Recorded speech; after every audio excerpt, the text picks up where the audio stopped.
Mula Luzon hanggang Visayas. Muli na naman tayong maglalakbay para tuklasin ang mga natatanging culinary gems ng Pilipinas. I grew up with tira-tira. It's a very common candy back then.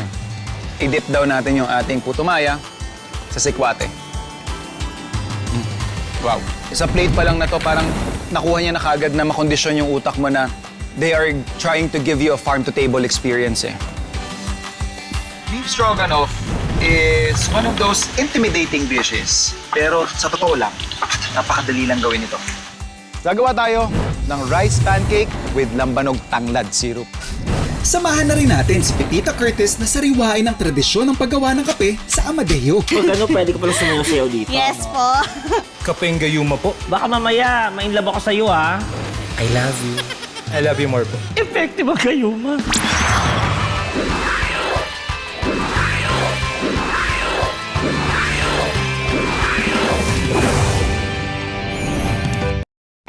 Hindi kumpleto ang pagbisita mo sa Bohol kung hindi ka magagawi sa Bohol Bee Farm.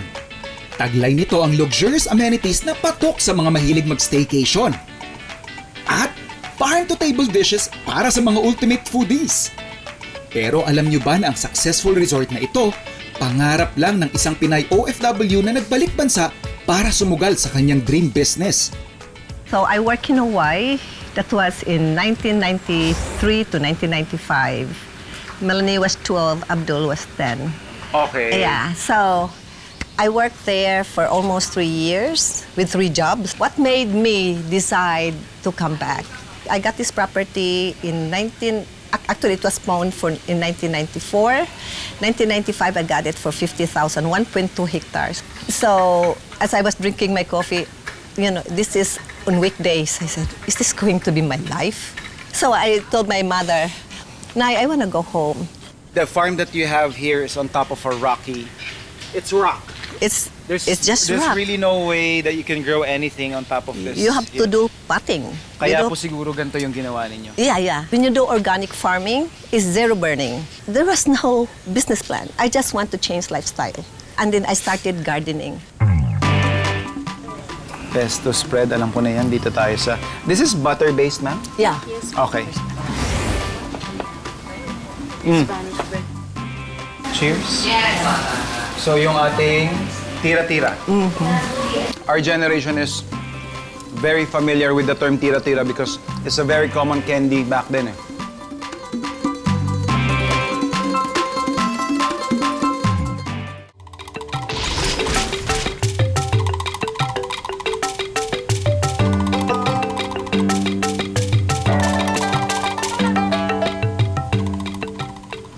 Ano flavor to, sir? Spicy. Spicy. Mango pizza. So kung makita nyo naman ang spread ng The Buzz Cafe, rock and roll. Colorful, appetizing, ang ganda ng presentation. What I like most about what we have in front of us here is makikita mo na yung effort nila in really celebrating yung local ingredients nila. Basically, this is the cassava recipe nila na ginagamit nila for their ice cream cone. And then, other application is pang deep fry nila. Yun nga, pambalot nila dito sa puto maya na shinare din sa atin nila Ma'am Vicky at Ma'am Melanie na dito daw sa Bohol, kapag kumakain ka ng puto maya, talagang with mangoes. At ang kabilin-bilin ni Ma'am Melanie, i-dip daw natin yung ating puto maya sa sikwate.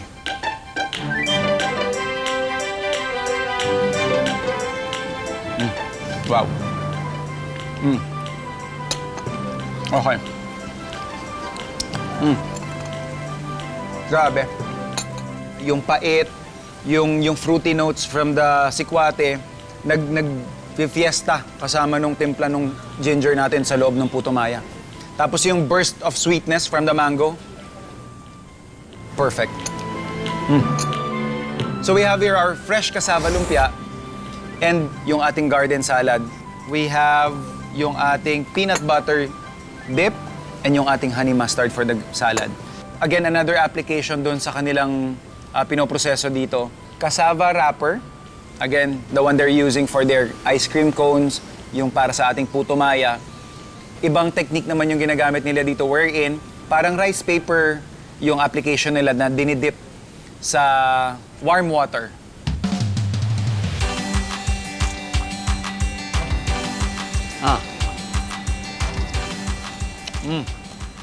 Gusto ko yung heaviness ng peanut butter. Tapos biglang may magka-cut sa'yo ng tartness na hindi nakakaumay. Yung kadalasan kasi kapag mga peanut butter base yung sauce nyo or yung pinaka-dip, tends to be too heavy on the palate eh. Pero ito, because of that acidity, nagiging balanse siya. Ito, may magic tayo dito. So kapag tinabi mo yan, meron tayong surprise sa loob. So we have here pineapple, we have shredded carrots, tsaka ba mga edible flowers tayo sa loob.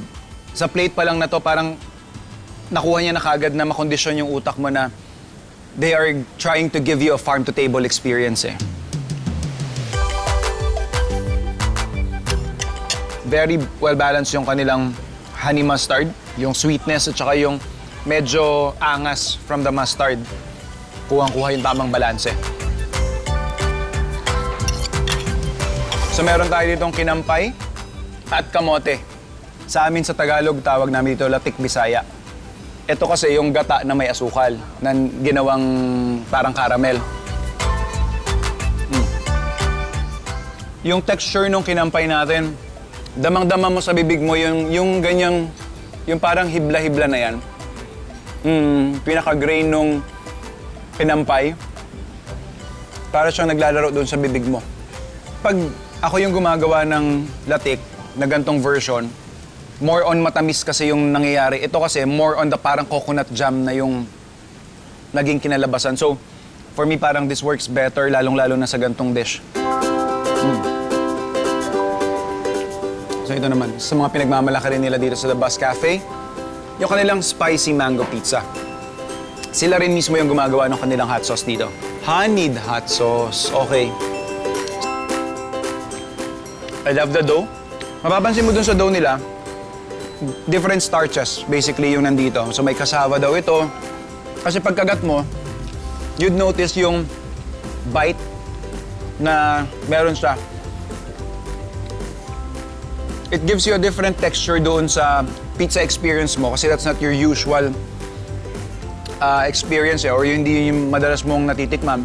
Tapos yung kanilang mango on top, eh, nag-caramelize na rin. But yun nga, it's a bit spicy. So we also have here yung ating cassava chips. Napaka-festive ng itsura. So ito yung kanilang bikonok. Biko to, different layers. Kaya magkaiba yung kulay kasi magkaibang asukal yung gamit nila. White sugar dun sa white na nasa isang layer, brown naman dun sa mas darker. Lunok is yung kanilang desiccated coconut na tinosta pa nila. Definitely a perfect dish to end yung ating feast na nakalatag dito sa harap. Thank you so much, Bus Cafe.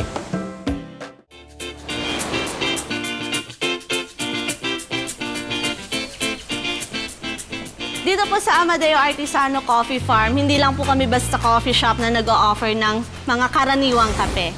Nag-o-offer din po kami ng mga knowledge po. At the same time po, yun nga pong farm tour namin. Yun po siguro yung pinagkaiba namin sa ibang coffee shop. Yes, hello mga food explorers! Andito tayo ngayon sa Cavite, sa Amadeo Yes, po. Cavite, sa Amadeo Artisano. Siyempre, kasama natin si Ate LJ. Hello Bumati ka po. naman sa kanila. Hello po! Ayan, ano bang gagawin natin today? Yan, magbibilad po tayo ng kape ngayon dito po sa ating bilaran. Ilalapat na natin dito sa ating tinatawag na coffee bed. Ginagamitan po natin siya ng parang kalaykay po para yung bilad po ng araw, lahat po sila may matutuyo po. Ayan, so pabalik-balik lang to, push and Yes pull po. lang pala to, no? Para po ma-spread lang po yung mga nasa ilalim. Ayan. Nag-o-offer po kami ng iba't ibang packages po and isa na din po dito yung traditional brewing of coffee. Ito po yung mga binilad natin doon sa coffee bed po. Ready na po siya for roasting. Ang gagawin po natin ngayon ay traditional coffee brewing po. Ay, taray. Traditional. Ilalagay lang po natin siya dito sa ating lusong at babayuhin po natin siya. Okay, so meron tayong pagbilad, pagtuyo, tapos ngayon Pagbayo naman, po. Pagbayo na ngayon. Okay. Yan. Try nyo po. Magbayo? Yan. Yes po, ika-crack lang po dyan yung Yan. mga coffee beans po. Okay. Coffee shells. Yan. So kapag ano, pwede ko pala sumusayaw dito. Yes po. Yan, kapag nakikita nyo na po na medyo nadudurog na po yung mga balat ng kape, kukuhain nyo na po siya at ilalagay nyo po dito sa bilao. Okay. Yan. Ito naman po ay yung pagtahip. Pagtahip. Yes po. Ano naman yung pagtahip? Pagtahip po, sorting po siya. Siniseparate po natin yung mga green beans po dun sa mga balat ng kape. Yan. Pa? Yan. Tapos pipiliin lang po natin yung mga green beans po yan, mga buto po ng kape. Okay, tapos Yan. pipiliin natin. Yes po. Okay. Oo nga, no. Talaga nasi-separate talaga siya. Tinatawag din po namin yan dito na panghihinguto. Panghimot. Yes. Ang lalalim talaga ng mga Panghihinguto salita po. dito, Yes no? po. After naman po natin matahip yung mga kape, dito na po tayo sa pagsangag. Pagsangag, Yan. syempre. Magluluto na po tayo. Okay. Ito naman po, ginagamitan lang po siya ng sandok at kawali. Kumusta ang apoy dyan? Kailangan ba malakas ang apoy? Mahina ang apoy? Medium heat lang po. Okay. Kailangan lang po niya ng tuloy-tuloy na halo para hindi po masusunog yung coffee seeds natin. Naamoy ko na, no? Yes po, kapag po nira-roast na yung coffee, dun lang po lalabas yung aroma niya. Nakakaiyak naman. Eto, paano natin malalaman na okay na to? Pwede na siya, tama na to sa pagluto? Depende po yan sa roast level na gusto nyo. Meron po kasi tayong tinatawag na light roast, medium roast, and dark roast po. Depende Okay. po yan sa preference nyo. Pag na-achieve nyo na po yung roast level na gusto nyo, pwede na po siyang tanggalin sa apoy. After po ng roasting, kailangan po siya i-rest at least 24 hours po before dun sa next step. Papahingayin pa siya. Yes po, at Okay. least 1 day po. And kapag na-rest na po siya, dito naman po tayo sa paggiling. Dito po Okay. kailangan natin ng lakas. Strength? Yes Okay. po. Lakas?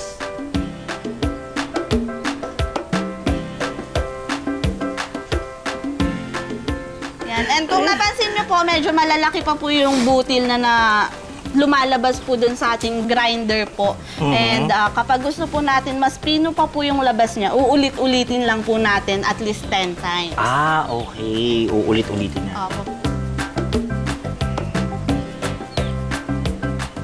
Dito naman po tayo sa pagkanaw, ginagamitan lang po siya ng takore. Okay. Or dito po ay kapitera po yung tawag. Pwede bang himasin mo na yan? Para Medyo mainit lang po. Kung okay lang po sa inyo mapasok. baka 3 wishes muna tayo. Okay. Lalagyan lang po natin ng 4 scoops po Okay, ng 4 ground scoops. Okay. Ayan na. Isa. Dalawa. Baka sumobra po. Oo nga, kaya nga, dinadahan na ako eh. 3. 4. Yun! After 4 minutes po, pwede na po natin i-off po yung fire. Okay. Yan. Tapos, Tapos po, dati po wala pong mga filter tayong ginagamit. Kaya po, ito po, interesting po siya. Isa po sa life hacks ng mga lolo't lola po. Ginagamitan lang po siya ng room temperature water. room temperature Yes water. po. And ipupour lang po siya dun sa hot coffee po. Okay, ipupour. Okay, sige. Magkakaroon po siya ng thermal shock. 1, 2, Ibuhos nyo lang po 3, lahat. 4. Yan, tapos po, i-rest po natin siya ng 1 minute. Alam ko, 1 day na. Yan. Magko-cool down po yung coffee natin and kusa po bababa yung coffee grounds. Okay. And for the last step po, after 1 minute of resting po nito, dito na po tayo sa ating pagdulot. Ayan, Miss LJ, ano yung pagdulot? Pagdulot po is serving po. Serving. Yan. Maldita Ito naman po ngayon. yung mga tasa noong unang panahon po. Yan. Tinatawag po siyang sartin or Sartin. losa. Yes Okay, po. okay. Yan, medyo mainit lang po siya pag nalagyan na ng mainit na kape. Okay.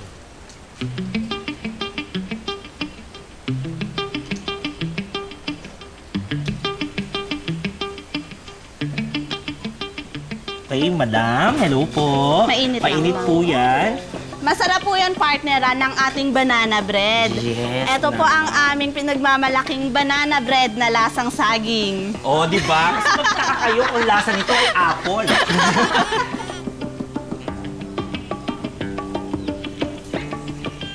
Hindi siya mapait, no? Yes, Yung pait niya, alam mong pait ng kape, pero hindi siya yung pait na pait. Kailangan mo lagyan ng milk, ng sugar, at kung ano no pa. Ito parang tamang timpla.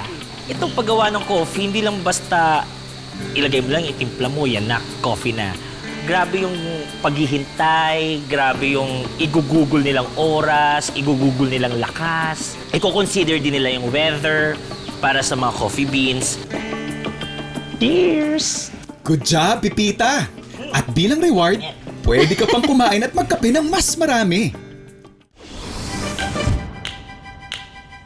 Since Amadeo Artisano po, kaakibat po nun yung pangalan ng bayan ng Amadeo. Kaya po, lahat po ng siniserve namin na coffee is nakabase po dun sa kasaysayan at kultura ng pagsasaka ng kape sa bayan ng Amadeo. Kapeng banal naman po is refreshing drink po namin yan. Siniserve po namin siya ng may tradition na parang orasyon. Ito na po ang order nyo. Ay, padre! Kapeng banal. Para naman akong aswang. May cross? Kaping banal. Bali, mix niyo po muna, ma'am. Paano? Enjoy po. Ayan, kaping banal. Mukhang masusunog po tayo dito. Ang unique taste niya, para siyang iced tea na coffee. Kapeng sa malamig naman po, isa po sa mga bestseller namin for iced coffee. Yun po yung binabalik-balikan ng karamihan namin na guest. Literal po siya na iced coffee. Kasi po yung coffee niya po mismo yung minold namin as coffee bean. And yung partner niya po is warm pandan milk. Hindi po siya ordinary yung gatas. Kaya po may twist po yung ating iced coffee. Uy, ang sarap ah. Walang charot-charot. Parang mauubos ko to. Story behind Kaping May Mangga naman po is dati po kasi may every harvesting season po yung mga bandido po na tinatawag or mga tulisan, lahat po sila pumupunta po sa bayan ng Barrio May Mangga para nakawin po yung mga na-harvest na crops po, kagaya nga po ng kape. Char! Well, ang masasabi ko, ito yung parang purong kape nila.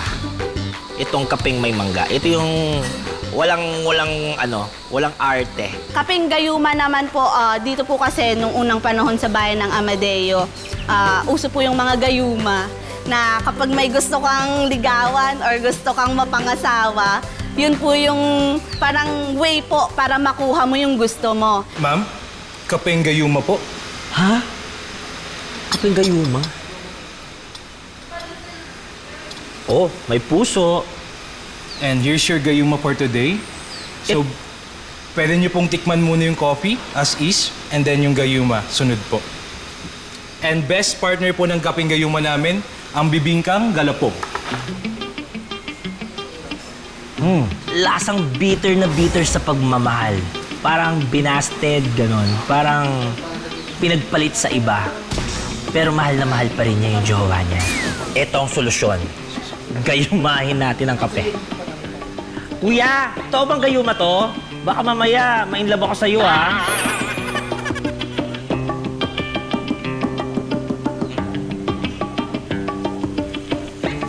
Kuya? Oo, kuya, ikaw. Parang mahal na kita. Kuya, cameraman. For your bibingka po. Ay, I love you. I love you more po. Effective. Effective ang gayuma.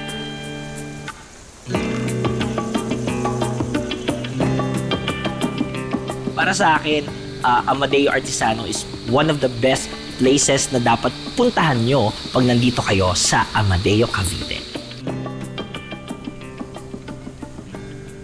Beef stroganoff is one of those intimidating dishes.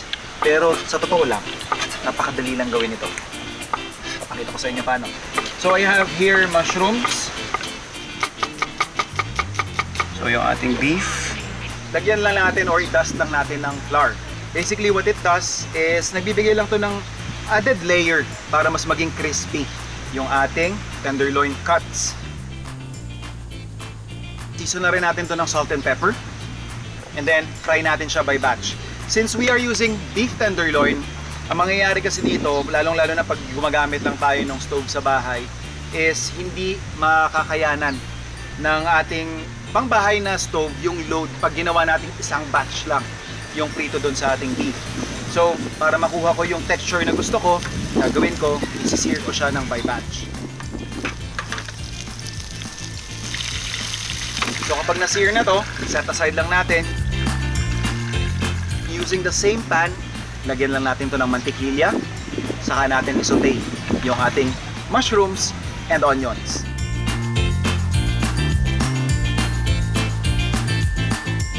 And then, let's season it with salt and pepper. Lagyan lang natin ng flour. Basically, parang niluluto lang natin yung all-purpose flour natin dito sa prosesong to kasi gagawin natin siya mamaya as thickener ng ating pinaka-sauce.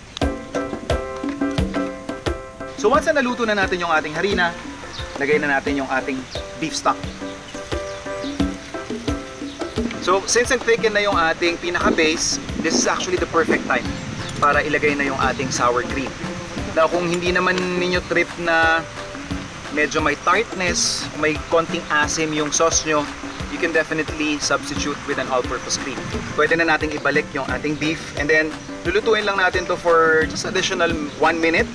And then, pwede na tayo mag-plate. Actually, there are two ways of serving this.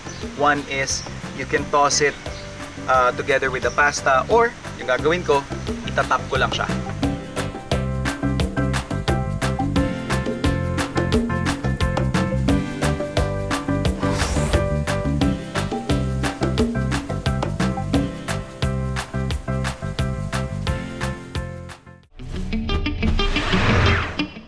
Ang insulin plant ay yun yung medicine talaga. Insulin plant is for diabetes, di ba? Tinanim namin yun sa means, parang herbal treatment sa pre-diabetic like me. Pagka wala akong maintenance, insulin plant ang ginagamit kong tsaa. Gugupit ako ng mga ilang dahon and then I will chop it. Boboil ko na lang yun. At yun na yun.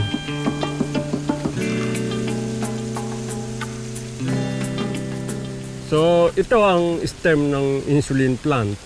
Kuha ka ng portion ng insulin and then replant it or put it in a bag of soil. Mga siguro 4 inches, 3 inches, pwede mo na ano yun. Tutubo yun. Iwa-water mo lang. Automatic siya mag-create ng ano yun, ng ugat. Ayon kay Sir Vic, very low maintenance ang insulin plant pagdating sa sunlight or tubig na kailangan nito para lumago. Kung ano lang ibigay ng nature sa kanya. Pero usually, dahil naando sa may entrance, nadidilig namin every now and then. Usually sa corner, gaya ng aming pinatubong insulin plant, kahit nasa isang corner lang o kahit nasa paso lang, mapatutubo mo.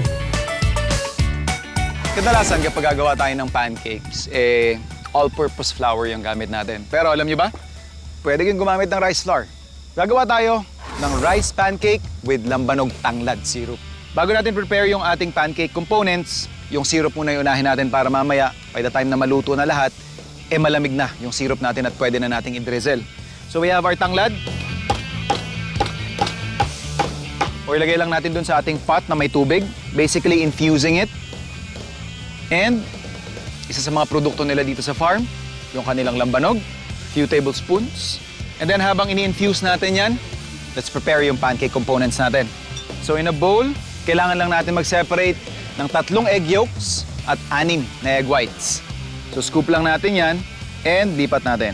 Okay na tayo dun sa 3 egg yolks, pero for the egg whites lang, dadagdag lang tayo ng additional. Set aside muna natin yung ating egg whites. Concentrate muna tayo sa ating egg yolks. Whisk lang natin to. Then, lagay na natin yung ating rice flour, coconut cream, and then yung ating coconut oil.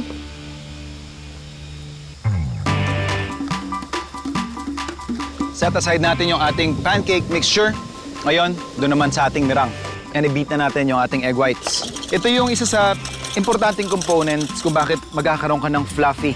Yung parang Japanese pancake-like na finished product.